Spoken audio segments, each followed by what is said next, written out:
Au Venezuela, de jour en jour, le bilan continue de s'alourdir. On est maintenant à au-delà de 1700 morts.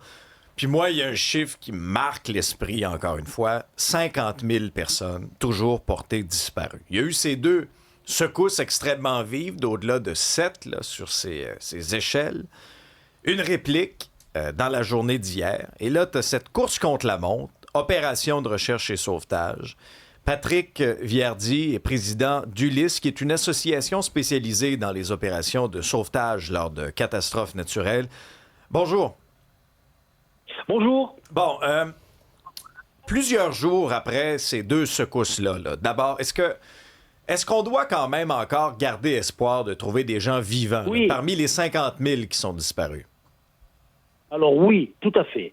On est au 7e jour, vous avez vu que tous les jours, ils sortent 1, 2, voire 3 personnes.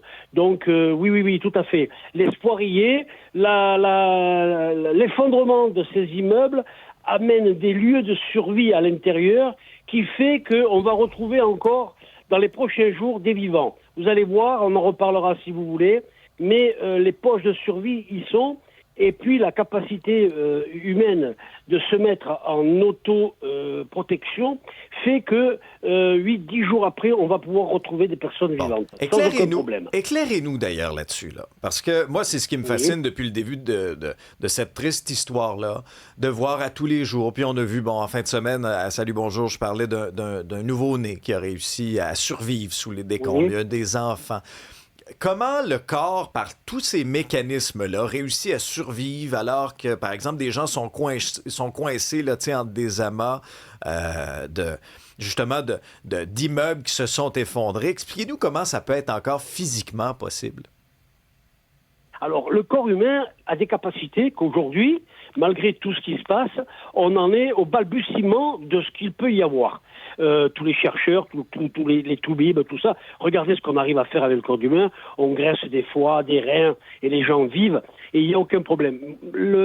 Nous, à Mexico, en 85, on avait sorti un bébé. 15 jours après, il était né le jour du séisme. Et aucun toubib n'a pu nous dire comment se fait que ce bébé, sur le ventre de sa mère, il avait encore le cordon médical attaché, et comment ce bébé a pu vivre. Et 3 ans après, quand je suis allé faire une mission humanitaire de formation là-bas, on m'a présenté ce bébé qu'on avait sorti le 15e jour sur les décombres. Et il se met en autarcie, le corps humain, il s'autogère tout seul. Enfin, ça, c'est ce que moi, je pense. Hein. Il se met en mode de survie, et il n'y a plus besoin d'eau, il n'y a plus besoin de manger, il n'y a plus besoin de tout ça. Bien sûr, un certain temps, hein. On va pas 6 mois après, c'est pas possible. Mais dans les 10-15 jours qui viennent, oui, le corps se met en sommeil et s'autogère tout seul.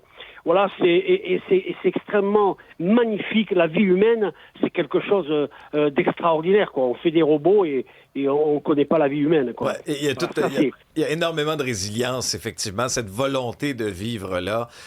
Oui. À quel point les opérations de recherche et sauvetage sont complexes là, présentement sur le terrain?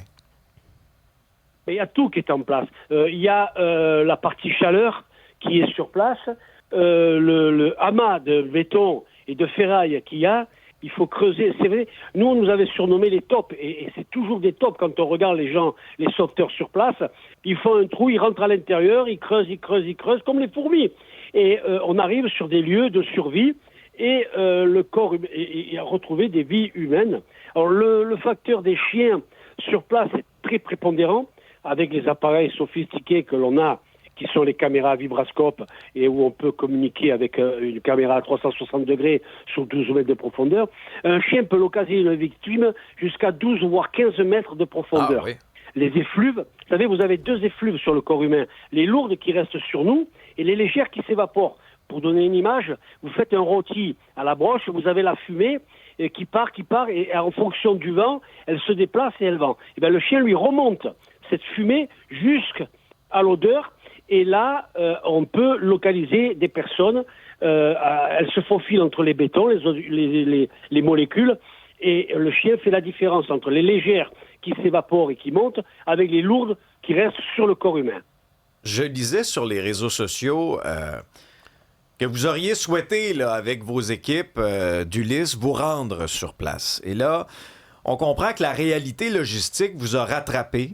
Pour quelle raison vous ne serez pas capable d'aller donner un coup de main sur le terrain? Qu'est-ce qui complexifie cette opération-là? Alors, nous, 2 heures après l'information, ça s'est passé à minuit chez nous, on a les alertes qui sonnent sur le téléphone. Les gars m'ont appelé, on a mis en branle de suite, on a recherché des billets d'avion. Et lorsque vous savez que quand vous cherchez sur Internet des billets d'avion, ils sont à un prix au départ. Et lorsqu'on va 2-3 fois sur le site, le billet d'avion monte et va... on a trouvé des billets d'avion au départ qui étaient à 1 000 euros et 5 minutes après, ils étaient à 2 600 euros. Donc pour nous, c'est une association non gouvernementale, c'est très difficile. Un billet d'avion à 2 600 euros plus un chien à 1 000 euros. Nous sommes des organisations non gouvernementales, nous ne recevons pas de subventions. On va chercher des sous à droite, à gauche par des copains qui ont des boîtes. On fait un CERFA pour les impôts, pour rembourser, pour que le gars puisse se créer. Mais là, ça nous faisait 4 personnes avec 2 chiens. On était à 13 500 euros pour déparer. C'était pas possible. D'autant plus qu'il fallait qu'on passe par Nice, Barcelone, Madrid, on traversait, on fait. Il y a une équipe parisienne qui est restée 3 jours bloquée à Madrid parce que les avions ne partaient pas là-bas. Et nous, on avait fait un simulacre. On passait par la Colombie pour pouvoir arriver là-bas et louer un véhicule et partir. Sauf que les billets d'avion qu'on a cherchés, c'était trop tard. C'était pas possible. On n'avait pas l'argent possible pour partir. Là où je suis un peu en colère, c'est que l'État français, lui, a envoyé un A310 avec 85 sauveteurs, et c'est très bien, hein. Je ne critique pas le fait des 85 sauveteurs, dans un A310, alors que si Macron avait voulu, on n'a pas eu l'autorisation. Ils n'ont pas voulu d'organismes non gouvernementaux à l'intérieur d'un avion où il y avait des militaires. Voilà où on en est aujourd'hui, en 2026. Donc voilà, et alors qu'on fait des sommets chez nous à Nice pour le sommet des G7, le sommet de ci, le sommet de là, qui coûtent des millions d'euros, et on n'est pas capable d'affecter un avion avec des... Alors que c'est pas que nous, hein. Moi c'est une association, mais au niveau français, on est plein d'associations avec des professionnels à l'intérieur. Parce que on est pompier professionnel ou à la retraite, on a tous une formation qui est la même, d'accord ? Et le fait qu'on ne parte pas avec un organisme officiel, on a créé des petites associations qui sont comme la nôtre. Moi, je suis là depuis 2019, donc je ne suis pas là depuis aujourd'hui. J'ai 16 tremblements de terre, 2 cyclones, un typhon, un tsunami, le pont de Gênes, l'explosion au Liban. Donc, vous voyez, la formation, les interventions, on les a. L'expérience, on l'a. Et on veut la mettre à proposition des gens. Et malheureusement, on reste là, on regarde les images à la télévision. Croyez-moi que j'ai la haine depuis une semaine, hein, ça je peux vous dire. Oui. Voilà. Et on la sent très bien. Bon, maintenant, ma solution que j'ai trouvée, c'est je vais commencer à chercher de l'argent que je vais bloquer, parce qu'en tant qu'association, on n'a pas le droit de bloquer de l'argent. Mais là, maintenant, je vais prendre de droit. Je vais bloquer de l'argent, je vais bloquer 10 ou 12 000 euros, et puis, en fait, que dès qu'il y aura un séisme, on pourra débloquer, on pourra faire un départ. Et voilà. c'est quand même fascinant.